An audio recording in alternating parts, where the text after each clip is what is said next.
네, 사도행전 17장 16절에서 34절.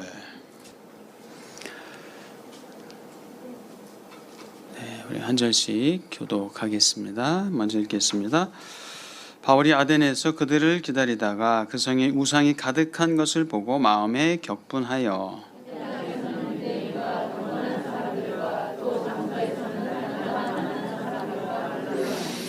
어떤 에피쿠로스와 스토아 철학자들도 바울과 쟁론할세 어떤 사람은 이르되 이 말쟁이가 무슨 말을 하고자 하느냐 하고 어떤 사람은 이르되 이 양식을 전하는 사람인가 보다 하니 이는 바울이 예수와 부활을 전하기 때문이라. 지금 어떻게 된 거죠? 그래요? 예, 제가 19절부터 읽습니다. 그를 붙들어 아레오바그로 가며 말하기를 내가 말하는 이 새로운 가르침이 무엇인지 우리가 알 수 있겠느냐.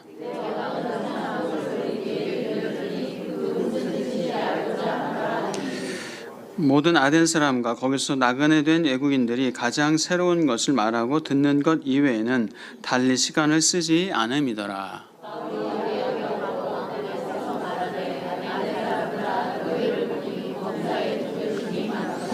내가 두루 다니며 너희가 위하는 것들을 보다가 알지 못하는 신에게라고 새긴 단도 보았으니 그런즉 너희가 알지 못하고 위하는 그것을 내가 너희에게 알게 하리라.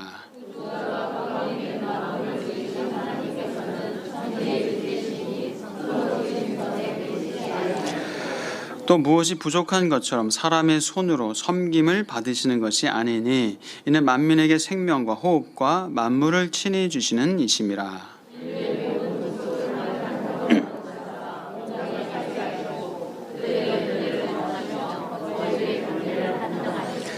이는 사람으로 혹 하나님을 더듬어 찾아 발견하게 하려 하심이로되 그는 우리 각 사람에게서 멀리 계시지 아니하도다.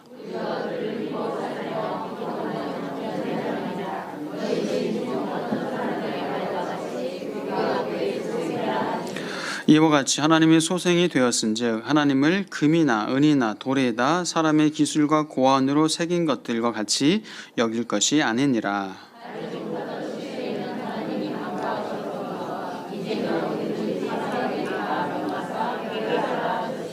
이는 정하신 사람으로 하여금 천하를 공의로 심판할 날을 작정하시고 이에 그를 죽은 자 가운데서 다시 살리신 것으로 모든 사람에게 믿을 만한 증거를 주셨음이니라 하니라.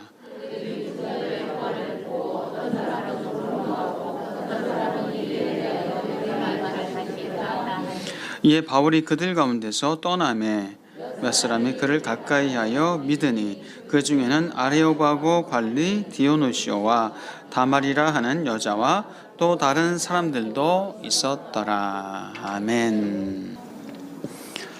네, 자, 여러분 언제 이제 한번 질문 드릴게요. 언제 화가 나시는지. 지금 화나신 분 안 계시죠? 언제 화가 나세요? 말을 안 들을 때. 예, 말을 안 들을 때. 예, 내 뜻대로 잘 안 될 때. 그렇죠? 뭔가 일이 복잡하게 얽히고 설키고 할 때, 예, 뭐 실패했을 때, 어려움을 당했을 때, 이렇게 화가 납니다. 혹은 이제 부정한 것 보고, 부정부패를 보고, 정직하지 못한 것을 보고, 부정한 자가 막 잘 되는 것, 혹은 언론에서 뉴스에서 부조리가 있는 것을 볼 때 또 화가 나죠. 예, 뭐 요즘은 뉴스에 참 그런 일이 뭐 계모가 아이들을 막 참 뭐 폭행하기도 하고 학대하고 뭐 죽음으로 몰아가기도 하고 하는 걸 보면서 참 마음에 화가 납니다. 예, 뭐 거룩한 분노가 일어나죠. 뭐 이 땅의 부조리, 뭐 사기, 살인, 어떤 성폭행, 엠번방 사건 뭐 이런 걸 보면서 화가 나죠. 또 그리스도인들은 이 우상을 보면 우상을 섬기고 우상을 숭배하는 어떤 그런 현장 그런 것들을 보면 또 화가 나죠. 이 거룩한 분노가 일어나죠. 제가 이제 선교 봉사를 간 나라 첫 번째 나라가 대만인데요. 대만에 갔을 때 대만에 가면은 집집마다 혹시 가보신 분 계세요? 집집마다 이 우상이 있어요. 마치 우리나라 이 신주단지 모시는 것처럼 우상이 있어가지고 빨갛게 불을 켜놓고 촛불을 켜놓고 이제 어떤 데는 이 전기불로 빨갛게 이렇게 켜놓고 하면서 아침, 점심, 저녁으로 막 이렇게 때마다 거기에다가 이렇게 절을 하고 하는 그런 모습 보면서 참 당혹스럽고 또 불쌍하고 안타깝고 이 거룩한 분노가 일어났습니다. 제가 일본에 갔을 때도 이제 이 외국에 간 나라 중에 첫 번째가 일본이었는데, 일본에 갔을 때도 특히 이제 이 중앙 박물관에 가 보니까 이 전시된 것의 절반 이상이 다 이 우상들이었어요. 우리가 어디 저기 절이나 이런 데 가면 막 무섭고 막 한 그런 이 모습들 있잖아요. 그런 우상들이 박물관에 막 절반 이상이 다 그걸 전시해 놨어요. 그래서 너무너무 참 어떤 그런 영적인 안타까움과 이 거룩한 분노를 느꼈습니다. 자, 제가 왜 이런 말씀 드리냐면은 이 사도 바울이 지금 어느 도시로 들어갔습니까? 제가 안 가봤는데요. 아테네. 성경에 보니까 아테네입니다. 아테네. 그리스의 수도 아테네. 자, 사도 바울이 베레아에서 참 이 신사적이었고 말씀을 상고하고 이 말씀이 그러한가 그렇게 열심히 말씀을 상고했던 그 베레아 사람들에게 참 큰 격려와 힘을 얻었을 텐데, 베레아까지 어디에서 막 쫓아왔죠? 데살로니가에 있는 유대인들이 쫓아와가지고 바울을 잡으려고 그렇게 해코지하려고 합니다. 그래서 바울은 배를 타고 피신해서 이제 아테네까지 내려오게 됩니다. 자, 아테네에 들어왔는데 바울이 그 아테네에서 너무너무 화가 난 거예요. 격분이 일어납니다. 격분이 일어나요. 왜죠? 우상이 가득한 것을 보고, 우상이 아테네시에 가득한 것을 보고 격분하게 됩니다. 수도 없는 우상을 보고. 그래서 사람들은 그 당시 그런 얘기가 있었어요. 아테네는 사람을 만나는 것보다 우상을 만나는 것이 더 쉽다 할 정도로 많은 우상이 있었습니다.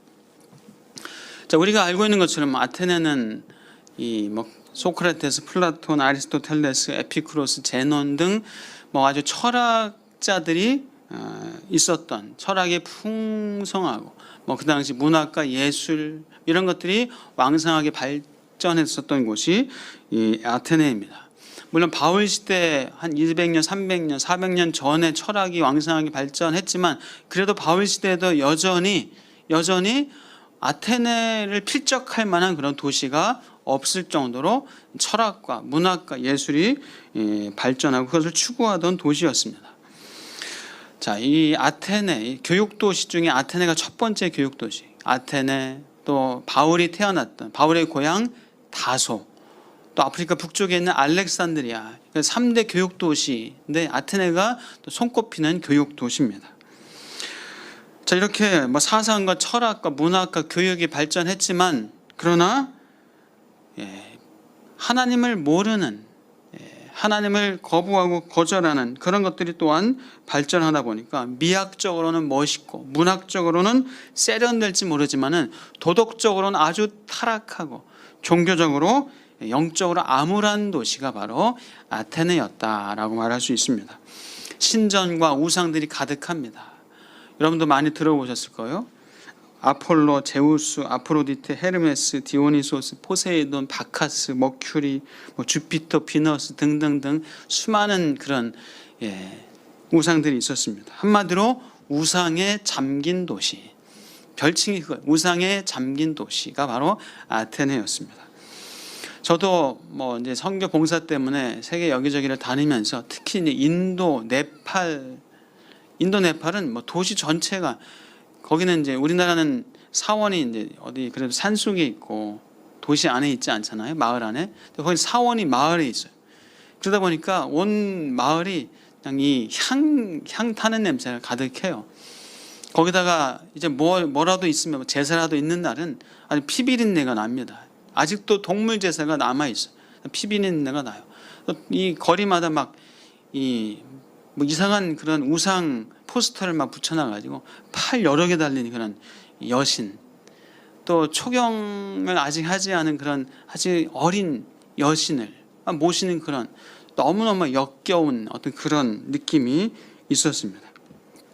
자, 지금 바울의 심정이 그런 심정이었던 것 같아요. 아주 격분하는, 마치 모세가 하나님께 시내산에서 십계명을 받고 그 두 돌판을 받고 내려가 보니까 뭐라고 있어요? 금송아지를 만들어 놓고 우상을 섬기고 있는 그 이스라엘 백성들 향해서 격분하면서 하나님이 주신 그 두 돌판을 집어 던질 정도로 그렇게 거룩한 분노를 했잖아요. 또 모압 평지에서 이 모압의 여인들과 이스라엘 남자들이 그렇게 음행하면서 우상을 바알을 경배했습니다. 그래서 모세가 격분을 했죠. 또 뭐 남쪽과 북쪽 이스라엘이 나눠지면서 이 북쪽에 금송아지를 만들어 놓고 이것이 여호와 하나님이다라고 하나님을 섬기라고 하는 그런 모습을 보면서 또 선지자들이 격분했던 것처럼 바울이 지금 이 아테네를 보면서 너무너무 거룩한 분노를 갖고 있습니다. 성경에서는 또 이런 감정을 질투라는 단어로 사용을 합니다. 질투, 의학적으로는 졸도, 막 발작을 일으킬 정도로 그렇게 아주 거친 단어입니다. 여호와는 질투하시는 하나님이다라는 표현이 있잖아요. 그만큼 하나님은 이 우상에 대해서 격분하시는 하나님이다라는 그런 표현입니다. 자, 바울은 격분하면서 이제 만나는 아테네 시민들, 아테네 철학자들과 함께 변론하기 시작합니다. 변론을 하게 됩니다. 자, 바울도 둘째 가라면 서러울 정도의 지식인이었어요. 그렇죠? 바울의 고향 다소도 교육도시, 두 번째 교육도시가 다소입니다. 거기서 아주 좋은 학문을 배웠어요. 가말리엘 학파 문화생, 율법 학자 중에 학자 랍비였습니다. 더군다나 바울은 예수님을 만난 그런 장본인입니다. 자, 그래서 사도 바울은 이 거짓된 우상에 사로잡혀 있는 아테네를 보면서 거룩한 분노를 가졌습니다.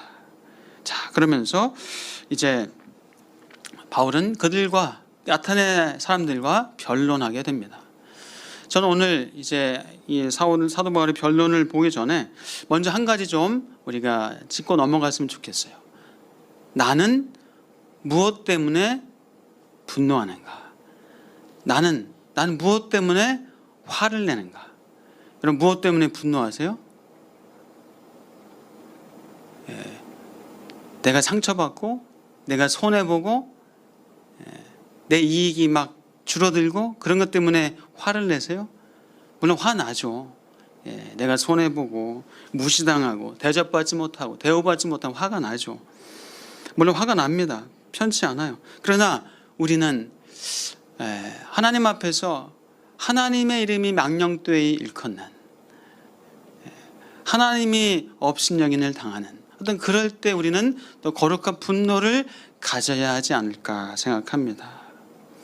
사랑하는 여러분, 우리 부정과 부패와 부조리 앞에서도 우리 정정당당하게 또 말해야 될 때는 말할 수 있기를 축복합니다. 정의와 정직을 말하고 공의를 말해야 합니다.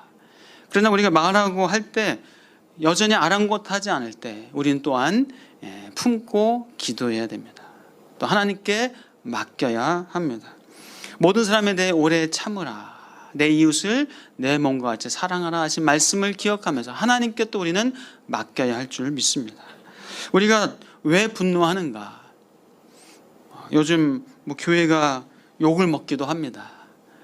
이유가 있기도 하고 또 이유 없이 욕을 먹기도 해요. 우리가 비난당할 거리는 제공하지 말아야 돼요.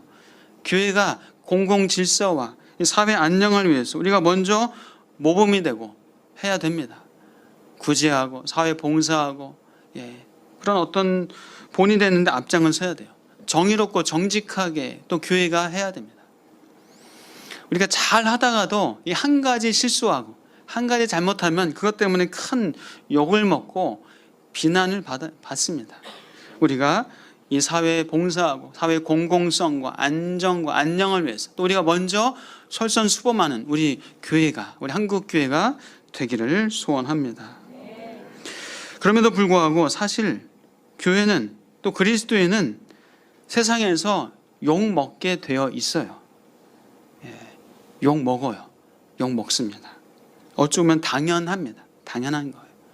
우리 내가 달게 예수님 때문에 받는 욕 먹는 거라면, 복음 때문에 받는 비난이라면 그것도 달게 받을 수 있는 저와 여러분 되시길 축복합니다.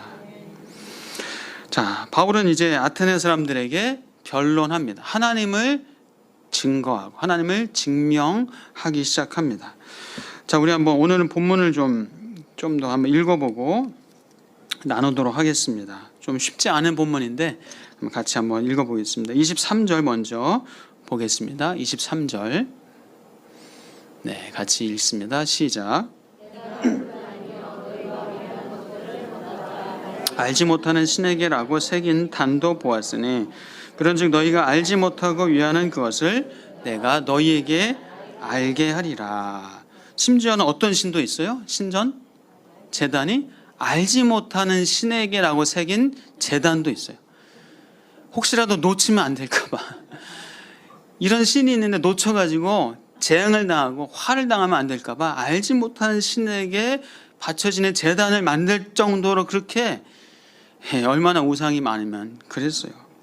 그런데 바울은 말합니다. 너희가 알지 못하고 위하는, 알지 못하고 섬기는 그것을 내가 알게 하리라.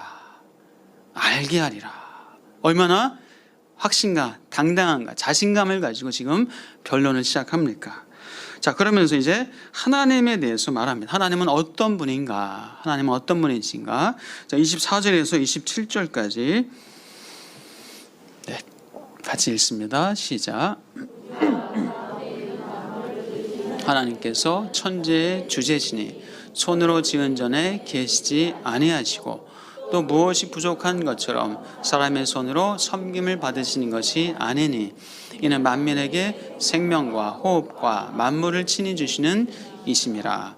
인류의 모든 족속을 한 혈통으로 만드사 온 땅에 살게 하시고 그들의 연대를 정하시며 거주의 경계를 한정하셨으니 이는 사람으로 혹 하나님을 더듬어 찾아 발견하게 하려 하심이로되 그는 우리 각 사람에게서 멀리 계시지 아니하도다. 아멘. 자, 지금 하나님, 만물을 지으신 하나님, 창조주 하나님을 얘기하죠. 그러면서 무엇이 부족한 것처럼 사람의 손으로 섬김을 받으신 분이 아니다. 우리 사람이 섬긴다고 풍부해지고 섬기지 않는다고 부족한 분이 아니시다. 만민에게 오히려 생명과 호흡과 이 만물을 친히 다스리시고 주시는 분이시다. 인류의 모든 족속을 혈통으로 만드시고 땅에 살게 하시고 시간, 연대를 정하시고 또 거주의 경계를 정하신 분이 하나님이시다. 혹 사람들이 하나님을 더듬어 찾아 발견하게 하려 하시는 그런 의도가 있으시다. 하나님은 좀 멀리 계신 분이시다? 아니라 우리 각 사람에게서 멀리 계시지 아니하시는 가까이 계신 분이시다 라고 사도 바울은 얘기합니다. 자, 그러면서 이제 사람은 어떤 존재인가? 자, 바울의 변론을 한번 보겠습니다. 28절 29절입니다 28, 29절요. 시작. 우리가 그를 힘입어 살며 기동하며 존재하느니라. 너희 시인 중 어떠한 사람들의 말과 같이 이와 같이 하나님의 소생이 되었은즉 하나님을 금이나 은이나 돌에다 사람의 기술과 고안으로 새긴 것들과 같이 여길 것이 아니니라. 우리 사람은 하나님을 힘입어 살며 기동하는 존재다. 어떤 시인이 말하기를 우리가 그의 소생이라. 우리는 그의 소생이다. 우리는 그의 사실은 아들, 딸들이다. 그가 만드신 우리는 그의 피조물이다. 그분의 자녀다 라고 하면서 그분을 금이나 은이나 돌이나 뭐가 조각해서 만든 그런 분이 아니시다. 우리는 그분과 가까이 가까이 함께 하는, 우리는 그런 인격적인 교류와 교제를 할 수 있는 그런 분이시다 라고 지금 바울은 얘기하고 있습니다. 자, 30절 31절 볼까요? 그러면서 바울은 이제 너희들 어리석은 것들, 잘못된 것들을 회개하라. 심판주 예수 그리스도, 부활하신 예수 그리스도를 믿으라 하면서 회개를 지금 외칩니다. 자, 30절 31절요. 시작. 알지 못하던 시대에는 하나님이 간과하셨거니와 이제는 어디든지 사람에게 다 명하사 회개하라 하셨으니 이는 정하신 사람으로 하여금 천하를 공의로 심판할 날을 작정하시고 이에 그를 죽은 자 가운데서 다시 살리신 것으로 모든 사람에게 믿을 만한 증거를 주셨음이니라 하니라. 아멘. 자, 알지 못하던 시대에는 하나님이 그냥 내버려 두셨고 그냥 지나가셨을지 모르지만은, 그러나 이제는 하나님께서 회개하라 하신다. 그리고 예수 그리스도를 보내시고 예수 그리스도, 이 부활의 예수 그리스도가 심판주이시다 하면서 예수 그리스도를 지금 담대하게 전하고 있습니다. 자, 사도 바울의 결론 혹은 설교가 얼마나 길었겠어요. 얼마나 또 청산 유수처럼 얼마나 말을 잘했겠어요. 그래서 이 사람들이 말쟁이다라고 할 정도로 그 결론을 아주 줄여서 압축해서 이렇게 표현을 했습니다. 누가가 그렇게 기록을 했겠죠. 자, 창조주 하나님, 생명과 호흡과 만물을 친히 주시는 하나님, 부족한 것처럼 사람에게 뭔가 섬김을 받으시는 분이 아니라 스스로 충만하신 하나님, 역사와 시간과 공간을 주관하시는 하나님, 멀리 있지 않고 가까이 계신 우리의 아버지 하나님. 우리 사람은 하나님을 힘입어 살아가는 존재다. 우리 사람은 하나님의 소생이다. 너희들은 금은 돌 이런 것으로 하나님을 만들어서는 안 된다. 회개해라. 회개하라. 심판이 가까웠다 하면서 예수 그리스도가 오심을 말하고 그 부활의 예수님을 증거하고 있습니다. 자, 아테네 사람들에게 맞게 철학을 좋아하고 변론을 좋아하는 아테네 사람들의 눈높이에 맞게 지금 사도 바울은 복음을 전하는 것을 볼 수가 있어요. 두아디아 어떤 이방인 잘 배우지 못한 사람들한테는 또 거기에 맞게, 유대인들 성경을 토라를 잘 알고 있는 사람들한테는 또 유대인들에게, 또 이렇게 헬라인들에게, 또 철학을 알고 있는 자들에게는 또 이렇게 그 눈높이에 맞게 복음을 전하고 있습니다.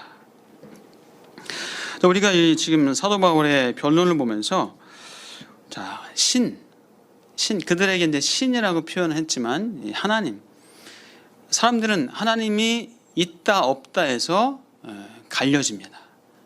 자, 신이 없다, 하나님이 없다 하는 것을 무신론이라고 하죠. 하나님은 있다, 신은 있다는 유신론이라고 말할 수 있죠. 이렇게 크게 두 가지로 갈라집니다. 신은 없다, 무신론. 신은 있다, 절대 진리는 있다, 유신론이죠.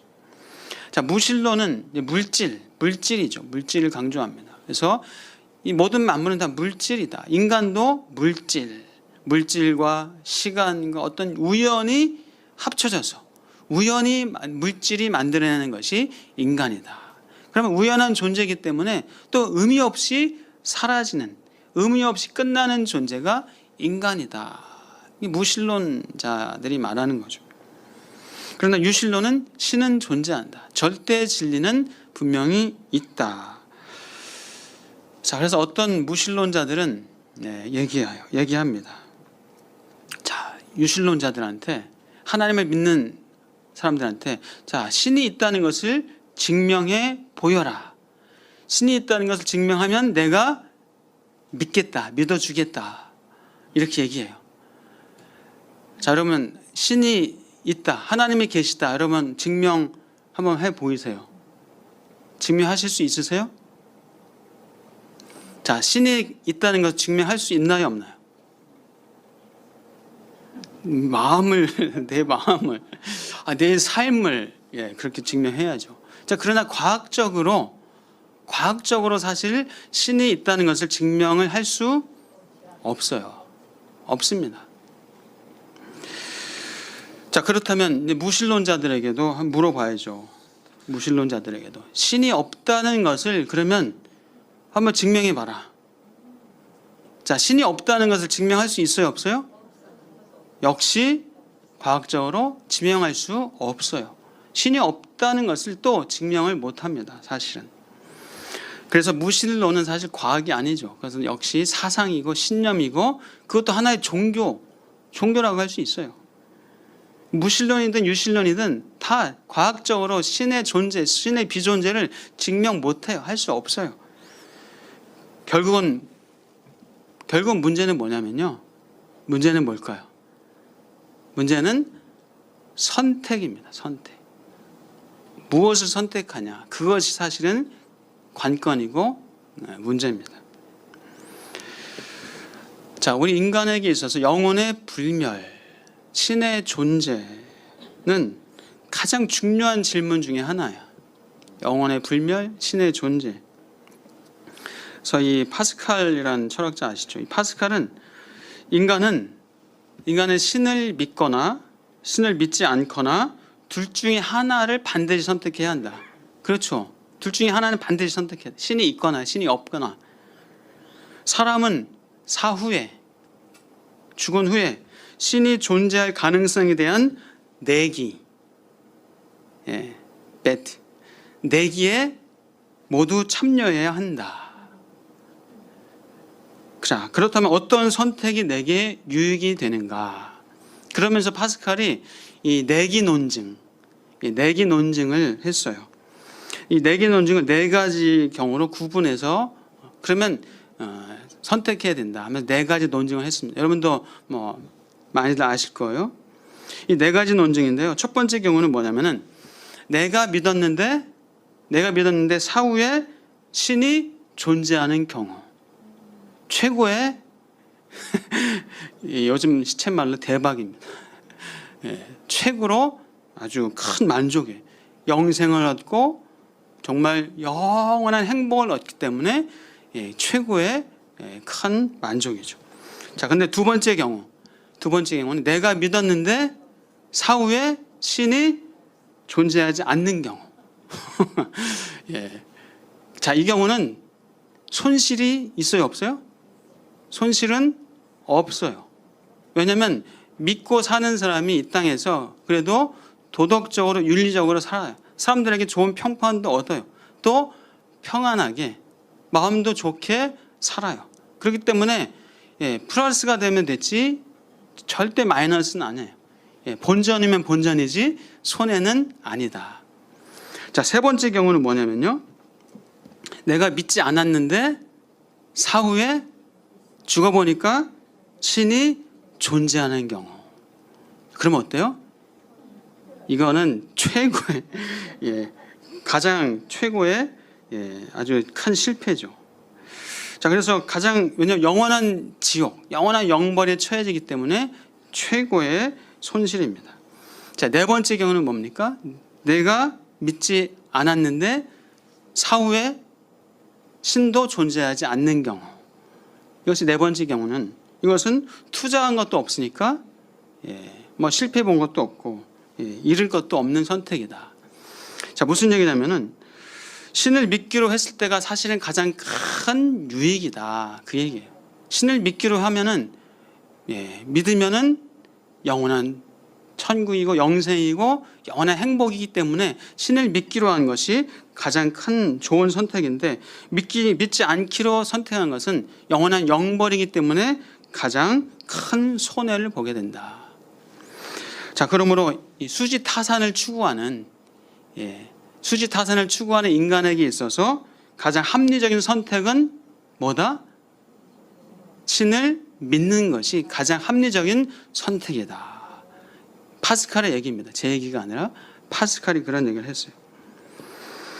우리는 하나님의 존재하심을 믿고 정말 우리 하나님과 함께 우리는 살아가는 하나님의 자녀임을 믿은 최고의 복받은 시쳇말로 대박난 그런 우리의 인생인 줄 믿습니다. 자, 신이 있다. 유신론이잖아요. 유신론도 사실은 크게 이제 두 가지로 나눠볼 수가 있습니다. 자, 동양에서도 이제 신이 있다. 이렇게 이제 얘기하는 종교가 있죠. 궁극적 진리가 있다. 궁극적 진리가 있다. 그것을 신이다. 이렇게 표현을 합니다. 인간은 고통, 생로병사, 또 선과 악 이런 것을 알아가면서 신을 찾아간다. 신을 찾아간다. 이렇게 표현합니다. 많은 질문과 명상과 토론을 통해서 신을 알아간다. 그래서 도에 이르면 뭐 했다? 득도했다. 득도했다. 그런데 사실 득도했다고 하면 그것은 도가 아니다. 또 그렇게 얘기해요. 예, 득도했다고 하면 그건 또 도가 아니다. 예, 그러면서 모르겠다. 무다. 무로 돌아간다. 진리는 말로 표현할 수 없다. 이렇게 합니다. 힌두교가 이제 다신교죠. 다신교. 사실은 범신론이죠. 모든 만물이 신이다. 요즘 뉴에이지가 그런 얘기 하죠. 너도 신이 될 수 있다. 너도 신이 될 수 있다. 네 생각이 옳다. 네가 하는 게 맞다. 절대 진리가 없다. 다 상대적인 진리이기 때문에 네가 하는 것이 옳다. 맞다. 그렇게 해라. 너도 신이 될 수 있다. 그렇게 얘기해요. 자, 거의 모든 이 고등 종교들이 신을 찾아갑니다. 또 너도 신이 될 수 있다라고 그렇게 얘기를 해요. 자, 그러나 우리 기독교는 여러 이타 종교들과 차이가 있어요. 가장 큰 차이가 뭐죠?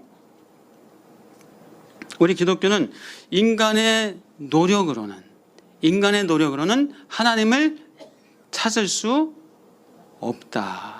인간의 노력으로는 하나님께 다다를 수 없다. 왜? 우리 인간은 죄인이기 때문에 하나님께 다다를 수 없다. 그렇기 때문에 하나님이 인간에게 찾아오셨다. 그것이 우리 기독교의 가장 다른 종교와 다른 핵심적인 거죠. 우리 인간의 한계 때문에 신이 소통을 시도하셨다. 신이 아브라함에게, 이스라엘에게 찾아오셨다. 그 연약한, 초라한, 힘없는 그 족속에게 찾아오신 하나님이시다. 여러분, 그렇게 그 당시에 가장 강력하고 힘 있는 그런 민족들이 얼마나 있었어요. 그러나 하나님은 초라한, 약한, 연약한 그 이스라엘에 찾아오셨어요.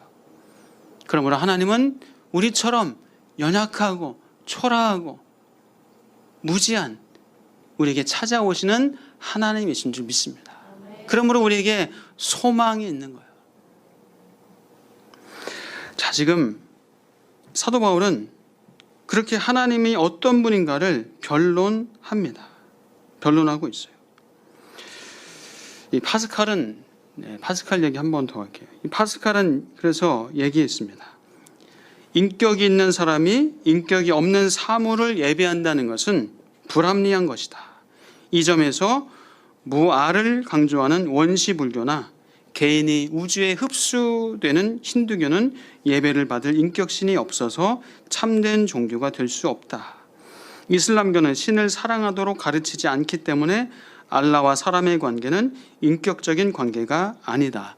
진정한 종교란 신은 인간은 신을 사랑하게 하는 종교이며 이 점에서 기독교만이 유일한 진정성을 가진 종교라고 본다. 파스칼의 말입니다. 하나님께서 이 모든 만물을 창조하시고 다스리시고 경배받기에 합당하신 하나님이 우리 인간에게 찾아오신 사랑의 하나님이신 줄 믿습니다. 우리로 하여금 또 사랑하라고, 그 아버지를 사랑하라고 또 우리에게 요청하시는 우리의 아버지 하나님이심을 믿으시길 축복합니다. 그래서 하나님은 우리 멀리요? 멀리 계신 분이 아니라 우리 가까이 계신 분이시다. 자, 우리 27절, 28절 한번 다시 읽어볼까요? 네, 시작. 이는 사람으로 혹 하나님을 더듬어 찾아 발견하게 하려 하심이로되 그는 우리 각 사람에게서 멀리 계시지 아니하도다. 우리가 그를 힘입어 살며 기동하며 존재하느니라. 너희 시인 중 어떤 사람들의 말과 같이 우리가 그의 소생이라 하니. 아멘. 하나님은 우리 각 사람에게서 멀리 계시지 않습니다. 우리 가까이 계신 분이세요. 우리와 소통하시는 분이세요. 우리와 소통하기 위해서 우리에게 찾아오신 하나님이세요. 아니 어찌 하나님이 우리에게 찾아와요? 어찌 그 무한하신 하나님이 유한한 쇳덩어리인 우리에게 어떻게 찾아오세요? 그런데 가까이 찾아오신 하나님이세요. 자, 우리 말씀을 몇 군데 찾아볼까요? 요한복음 3장 16절 17절. 네, 우리가 다 암송하는 말씀이시죠? 같이 읽습니다. 시작. 하나님이 세상을 이처럼 사랑하사 독생자를 주셨으니 이는 그를 믿는 자마다 멸망하지 않고 영생을 얻게 하려 하심이라. 하나님이 그 아들을 세상에 보내신 것은 세상을 심판하려 하심이 아니요 그로 말미암아 세상이 구원을 받게 하려 하심이라. 세상을 이처럼 사랑하사 독생자를 주셨으니. 왜요? 세상을 심판하려고 하는 것이 아니라 사실 세상을 구원하는 것이 하나님 아버지의 선한 뜻인 거예요. 그래서 독생자를 이 땅에 가까이 우리에게 주셨습니다. 자, 요한복음 10장 9절부터 11절입니다. 네, 시작. 내가 문이니 누구든지 나로 말미암아 들어가면 구원을 받고 또는 들어가며 나오며 꼴을 얻으리라. 도둑이 오는 것은 도둑질하고 죽이고 멸망시키려는 것뿐이요 내가 온 것은 양으로 생명을 얻게 하고 더 풍성히 얻게 하려는 것이라. 나는 선한 목자라. 선한 목자는 양들을 위하여 목숨을 버리거니와. 나로 말미암아 들어가면 구원을 얻으리라. 또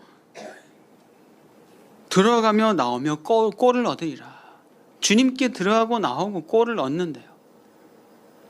생명을 얻고도 풍성히 얻게 하려는 것이다. 또 양들을 위하여 목숨을 버리는. 근데 그런 하나님이 어디 있어요? 그런 신이 어디 있어요? 양들을 위하여 목숨을 버리느니라. 자, 요한복음 10장 27에서 28절입니다. 요한복음 10장 27, 28절요. 시작. 내 양은 내 음성을 들으며 나는 그들을 알며 그들은 나를 따르느니라. 내가 그들에게 영생을 주노니 영원히 멸망하지 아니할 것이요 또 그들을 내 손에서 빼앗을 자가 없느니라. 아멘. 내 양은 내 음성을 들으며. 얼마나 가깝게 계시면 그 음성을 듣고 나는 그들을 알며 그들은 나를 따르느니라. 영생을 주노니 그들을 내 손에서 빼앗을 자가 없느니라. 하나만 더 보겠습니다. 요한계시록 3장 20절입니다. 네, 여러분도 암송하시는 말씀이죠. 네, 시작. 볼지어다 내가 문 밖에 서서 두드리노니 누구든지 내 음성을 듣고 문을 열면 내가 그에게로 들어가 그와 더불어 먹고 그는 나와 더불어 먹으리라. 아멘. 내 음성을 듣고 문을 열면 내가 그에게로 들어가 그와 더불어 먹고 그는 나와 더불어 먹으리라. 아니 어떻게 그분과 함께 먹고 마셔요? 어떻게 그분과 함께 그렇게 해요? 그렇게 주님은 우리 가까이 계신 분이십니다. 늘 우리와 함께 계신 분이세요. 우리와 함께 하기를 원하시는, 소통하기를 원하시는 하나님 아버지, 우리의 아빠 아버지이십니다. 성경에서 여기저기에서 말씀해요. 뭐 하루 종일 찾아도 다 찾을 수 시간이 모자라요. 두려워 말라. 내가 너와 함께 함이니라. 너의 하나님 여호와가 너의 가운데 계시니. 너의 가운데 계시니.